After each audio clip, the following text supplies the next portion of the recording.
Hey everybody, I am so happy to be here today, and it's just my honor because this is what I love to do, and I'm so grateful that I was invited.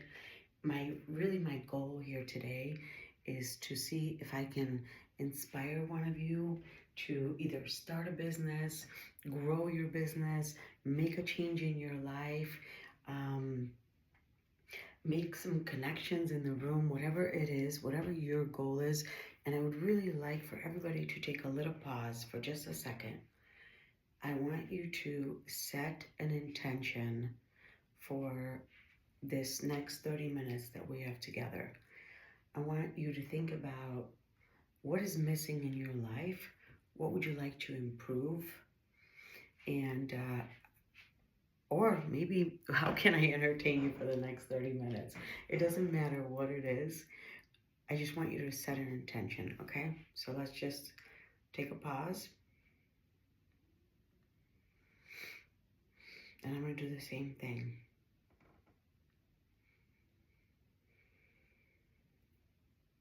Okay. All right, so my name is Joanna Mirov. I'm going to share with you my journey and how I came here from another country, didn't speak the language, struggled, didn't have the financial means, certainly didn't go to college, and if I have to be honest, barely graduated high school. And then how I became a millionaire, right? So none of this happened overnight, but I'm going to share with you a little bit of my story that I hope could give you some wisdom and hope and maybe some takeaways to help you with your next chapter or journey. Okay? All right, so right here you will see it's a picture of me. This is when I was a young girl, probably 3 years old in 1977. We grew up in Poland. It was my mom, my dad, and my two siblings. And at the age of 9, suddenly I found out that my mom was leaving us. And I had no idea what was happening, but I know that my sister was sick and she needed help with her leg. And so mom left the country. Now, my brother was taken away from my dad because he was going to live with my grandparents, and I was left with a father who certainly didn't have any idea how to take care of a child. And this is very important because there were many struggles I had with my dad, but I think that's what taught me how to survive on my own, how to become tough, and how to navigate this world. So while I went through many challenges, I have to tell you, I'm not sad about that. I'm actually grateful for that. So 3 years went by. Sometimes my dad didn't come home. Sometimes I didn't have food. And my biggest dream and goal was to be reunited with my mom and come to the land of opportunity. So finally, 3 years later, my brother and I get here. And as you can imagine, 11 years old, I was picturing like money falling off of trees and this place being this incredible world. And my mom was going to be home with us and take care of us. But guess what? None of that happened. We arrived to this house, okay, in a basement where my mom got remarried and they were just trying to make ends meet. I had to go to a new school, I had to learn the language, adapt, and meet new friends. So at 11 years old, your hormones are already going. It was pretty tough, to say the least. But I started to learn how to work at an early age. I started to learn how to adapt because I had to, right? Like I went into 5th grade, kids start picking on you, and all you want to do is fit in. So quickly, I decided to be a little chameleon. And then after a few years, when I graduated from grade school and started going to high school, I got into a work program, did some waitressing jobs, and then I got a job working for these two very successful women. And this was a very different world from what I had, right? My parents did blue collar jobs, cleaning houses, construction. But suddenly I came into this company and there were women and men dressed up in suits and they spoke differently. They didn't yell at one another. Their vocabulary was different. People started to mentor me and help me. And that's when I realized that I can have a greater vision and a bigger dream. So after 6 years of working for this company, eventually they sold. I decided I'm going to be just like those people. I'm going to wear high heels. I'm going to wear suits. I'm going to be kind. I'm not going to be yelling like what we did in our household. If any of you are Polish, you know that that's kind of our second language. And so the company sold. I took a job at another company, which was a tech firm. And I started to learn a lot there. I loved my job. Don't get me wrong. I loved what I was doing. I was hiring people. I was creating job opportunities. I was connecting clients with employees. But the culture was very, very different at this company than it was working for the two women at the healthcare company. And so I kept thinking back, you know, again, my parents brought me here for this to this country so that I can take advantage of all the opportunities. And I saw what these women and people at the healthcare company did, and I said, you know what? I cannot pass this up. This is what I want. I'm not going to just go get another job. I'm smart. I love what I'm doing. Who cares that I don't have a college education? So at 29, I gave birth to my daughter Hannah. And while I was on maternity leave, I had a lot of time to think. And I decided, you know what? I don't like this culture. I love technology. I have a dream. I'm going to risk it all. I'm going to quit this job and start my business. Everybody thought I was crazy, but I decided that, you know what, I saved enough money for a year that worst case scenario, I fail, I'm going to go get another job. And hence, this is where MXO Tech was born. My first year, I made $411,000. Do you know, in my family, I think my parents might have made $40,000, certainly not $411,000. I didn't even know what to do with this money. I didn't even know what was happening here. But I thought, if I can do that, I can keep going. And guess what? I loved what I was doing. I already hired a few employees. My clients appreciated me, so I thought this is going really well. But then at one point, I started to get stuck. So what happens when you get stuck? You have to make some changes. I decided to join the Women's Business Development Center. I joined a marketing group.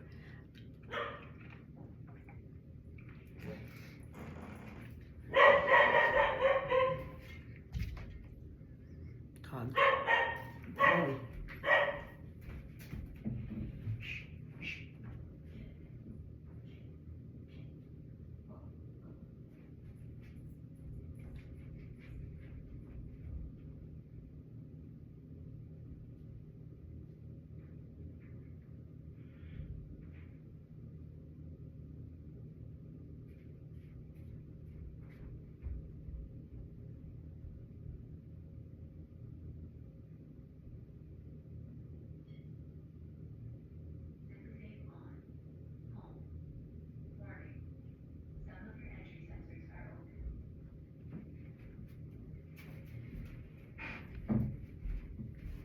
So, you know, I was doing really well for a few years, and then I got stuck. And I was trying to figure out, what do I do? So I joined these different organizations, and when I was part of the Women's Business Development Center, one of the things that I did is I started sharing with all these women of being really transparent, right? This is where I was. I said, I was successful, I'm doing really well, but I'm stuck. Here's where I'm stuck. What do you recommend? And so one of them came to me and said, hey, there's this program called the 10,000 Small Businesses through Goldman Sachs. Why don't you join that program? Because it sounds like, you have a lot of background in sales, marketing, but maybe your operations isn't intact. I thought that was such a great idea. So of course, I took the advice of people who knew more, who who really listened to me and gave me some good advice. I applied for the program, and let me tell you, at that time, then I went from 1.3 million in revenue to over 3 million in revenue in a 3-year period. Can you believe this? Let me tell you the lesson from this. The lesson here is when you're stuck, get help. Surround yourself with people that you trust, that want to help you, and share what's going on with you, because people want to help you. Don't get stuck, hide in a corner. I think a lot of us business people, when we're in a bad spot, we tend to hide. Don't hide. Tell people, ask for help, and you will get it. So I graduated from 10,000 Small Businesses, and that's when I realized, yes, my operations wasn't very good, so she was right. I had to hire a new management team, but also I realized while I was good at sales, it was all referral based. And I used to be so proud of myself. Oh, my whole business is referral based. But guess what? That's not enough. I had to do SEO. I had to improve my website. I had to get other channels. I had to hire a salesperson. I had so many things that I never did. And so that's when I joined. I figured, this 10,000 Small Business Program helped me to get my operations in place. Now I can handle more growth. So I joined Robin Robbins, a technology marketing toolkit, and I ended up changing my business from break and fix to the IT managed service model. Now, I think a lot of people here know what IT managed service is today, but keep in mind, back then, 15 years ago, this was very new. So I had to change all my contracts, I had to fire 13 clients, I had to get everybody on board. It was the best decision I ever made. Remember, when you're stuck, take a step back and start to think about what is it that you have to change, right? So I got a support system. I joined an accountability group. I started learning about sales and marketing, different things that I never even thought about. I changed my business model, and I had a great community that was able to support me. One of the lessons I got there, they used to have these speakers that come to these events, and one of the lessons that I got there was this guy Mike Mahalovic came up and he talked about his book that he wrote, right? All these authors who write their books, they want to share it with you. So he started giving us some nuggets. Then I went back to my office and I started reading it because I thought, okay, some of this makes sense. And what he said is, sometimes what happens in our business, especially when we start out, we take every client, any client, right? Even if they're a pain in the ass, we take them. If they're not paying their bills, we're still taking them and we're still keeping them. And what he described in this book is that, look, if you keep taking all these little clients and you are not focusing on growing and attracting the big clients, all these little ones take up the time from your employees, from you, right? And you don't have the opportunity to grow these colossal pumpkins because all those little pumpkins are taking up the space. And so That's when I took a roster, put all my clients on a list, and we did a PETA client, right? Pain in the ass. And then we did the clients that we want more of.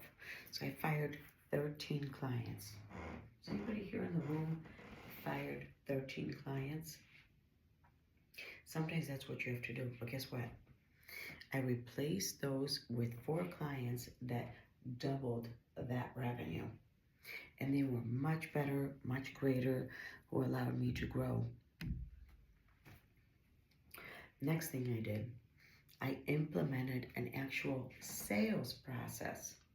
I know a lot of people in the room say they have a sales process. I know what that sales process is because I had it. It's right here. It's not written down.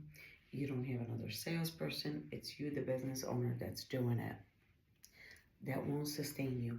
It gets you to a certain point, but it will never allow you to grow to the level you need to. So we started to put together a 20-step sales process and promoting some of our staff, hiring people who can go out and talk about my company the same way that I could.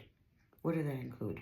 Well, it was a discovery meeting. We put together a shock and awe box.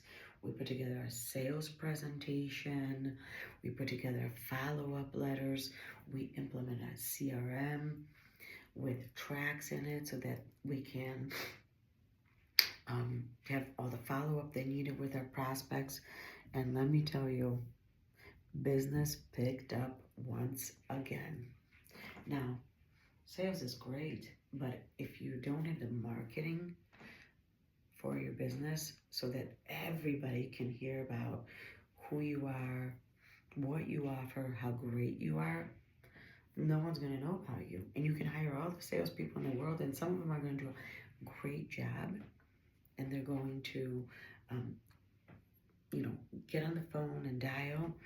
But it is so helpful when even those people who are strong with cold calling, when they call, you want those prospects to already know who you are. So we started doing a lot of things like referral program, webinars, seminars, events, and then we started to ask our vendors for marketing funds, because if they wanted more business, us to sell their BDRs, firewalls, guess what? When we grow, they grow. So we started going to all of our vendors, and a lot of the marketing was paid for. Now, we started to grow once again. Remember I told you I went from like 411,000 to 1.3 million to then 3 million. Once again, we started getting a little stock. We had a lot of clients. Things were going really well, but we started to notice client attrition. So again, take a step back.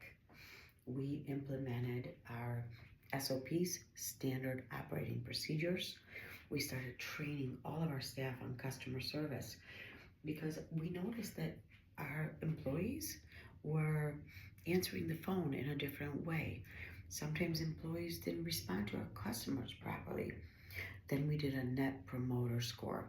This is really simple, but we asked our clients one question: would you rehire us? Right? Are you happy with our services? And we got some excellent feedback that was super helpful. Our entire leadership team went through those responses, and we made sure that those clients were satisfied, and if they weren't, we took care of them. Growth continued. So we opened another office. We actually expanded on our software development side of the business. So we were doing IT managed services, software development. And I started to think about, how do we differentiate, right? How do I differentiate MXO Tech? And so many of our clients started asking about applications. And so we combined our software development team with our IT managed services team. And there we were able to talk to much larger clients and have very different conversations. So, guys, how do you stand out from your competition, right? How do you stand out from your competition? Let me ask you a question. How many of you have the best employees? Raise your hand. Okay. How many of you have the best customer service? Raise your hand. How many of you feel you have a great company, right, that can provide these services? Raise your hand. We're all saying the same thing. Of course, everybody says that they have great employees, great customer service, they're the best leader. So if you look around the room and see they're all saying the same thing, how is your customer going to differentiate between you and the next guy? You have to create something unique. We started going into client meetings and having very different conversations. You see, our competitors were not talking about helping our clients with system integrations, system upgrades, system implementations, project management, all those things. So suddenly we started getting bigger clients, clients who were paying us more money, but we never took our eye off of our existing customers. That was so important. We made sure that we went and did our technology business review meeting with every single client. Now, a lot of you will say, my salespeople, they talk to our clients. No. We had account managers and we had salespeople. Two different things. We had a process we put in place. We made sure that we met with our clients, we spoke with our clients, we found out what they needed, and then we upsold our clients all the different services. Look, your clients are not going to come to you and say, my network is aging. Your clients are not going to come to you and say, we need a new security platform or a VoIP system. You have to go to your clients and tell them that. So we started focusing on that. We had a big team that went out and directly met with our clients to talk to them about all the different recommendations we had. Because guess what? If we didn't do it, our competitors were going to come and do it. So, next, while we were focusing on sales, marketing, operations, our company, our team was growing, I noticed that I was making a lot of the decisions by myself and things were kind of all over the place internally. You know what? I've never been this scholar reading books, but once again, I read another book just like the pumpkin plan. I read the book called Traction, which is the EOS Entrepreneurial Operating System. And in there, the most simple thing, but totally genius, they talked about having a management team and all rowing in the same direction, sharing your financials. God, let me tell you how scared I was sharing my financials with my employees. Why? I don't know. I thought that they were going to see that, I'm making all this money and maybe they were going to be jealous. They were going to quit. No, my employees wanted to get on board with me. They wanted us to be successful and they wanted to share in that financial goal. Not only did I share my financials and our struggles and our successes with the leadership team. Wait, I'm sorry, I don't even have a leadership team. I'll get to that in a second. But I started to share with the rest of the company. And you know what I realized is people love to be a part of something greater than themselves. They want to know what's going on. They want to help. They want to be a part of all this. And so I put together a leadership team. Some of them I hired, and then some of them I promoted within. That was really important to me because I had a few people, even though we were a small company, who had a ton of potential in them. And promoting them into that leadership role and knowing that they knew everything about my company was one of the best moves I ever made. Everybody read the book Traction. We actually ended up hiring a coach. We all learned how to implement this, and I was no longer by myself. I didn't have to make all these decisions on my own. They were helpful. They were helping me. They were taking care of finance, customer service, client retention, account management, everything that we needed. And then we had our VTO, right? Our Vision Traction Organizer. We shared that with our entire company, and people love knowing where we are. And when I was successful, they were successful. And even during times, one of the other worries I had is that what if we're not successful? What if I have to share with the company that we're losing money or their clients are leaving? Guess what? Everybody wanted to help. They wanted to be a part of the success, and they wanted to be a part of the struggles that we had. So we kept growing. We had processes, leadership teams, sales, marketing.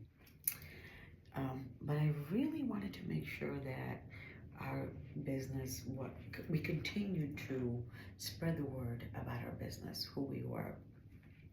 And I started to get out there to these different conferences and win various awards. We were in the public eye. I was in magazines. I was in the Sun Times. Our company was featured in different awards, conferences. And yes, some of that was for vanity, right? I loved having my picture in the Sun Times and having my staff, media coming in, photographing our staff. I loved all of that. But let me tell you what that did. That made our competitors see us in a much bigger light. Even our prospects, clients, everybody started to see our name everywhere and the human touch, right? It wasn't just pictures of me, it was my staff, everyone.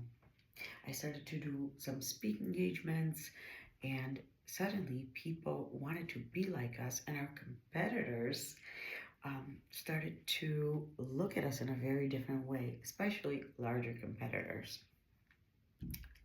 And so with this phenomenal sales and marketing strategy we put in place, our unique differentiator, long-term talent, because we had a great culture, a lot of employees didn't leave us, same with customers, our mutual growth aspirations, because we were very transparent, and strong financial and profitability growth. I never borrowed any money from a bank. We were sustaining ourselves through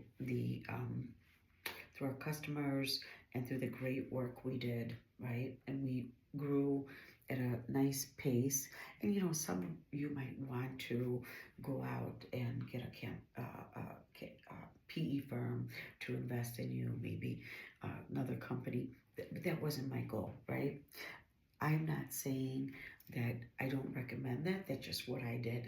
And let me tell you, now that I look back, I might have actually had reached out to some PE firm, venture capitalists, to invest in us, but I just didn't know any better, okay? And so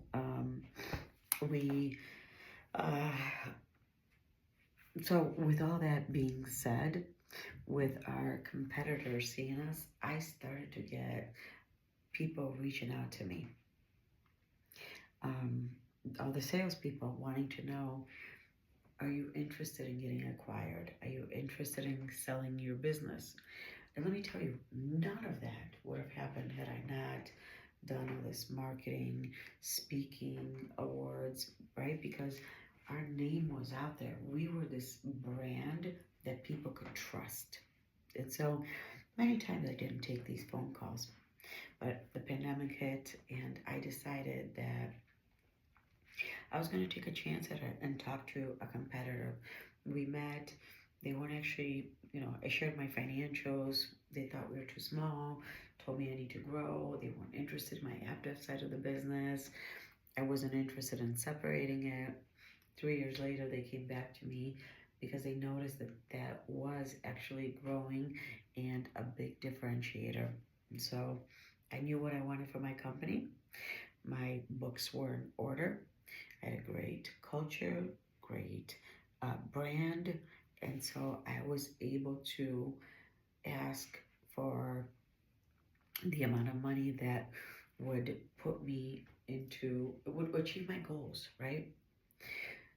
And so that's how I sold my company, because we were so strong and we didn't have any debt. We had everything in place. I was an ideal company to buy. We were profitable, right? We never went into debt. And it was all very important. And keep in mind, we talked to this competitor for 3 years. So they followed us. They knew that we were doing really well. And so even though I wasn't planning on selling my company at that time, I did. And it was the best decision I ever made. Um, so in a nutshell, 30 minutes, this is how I got here from zero to a multi-million dollar business that I was successfully able to sell. I'm here. Thank you so much for the opportunity. Let me know if you have any questions.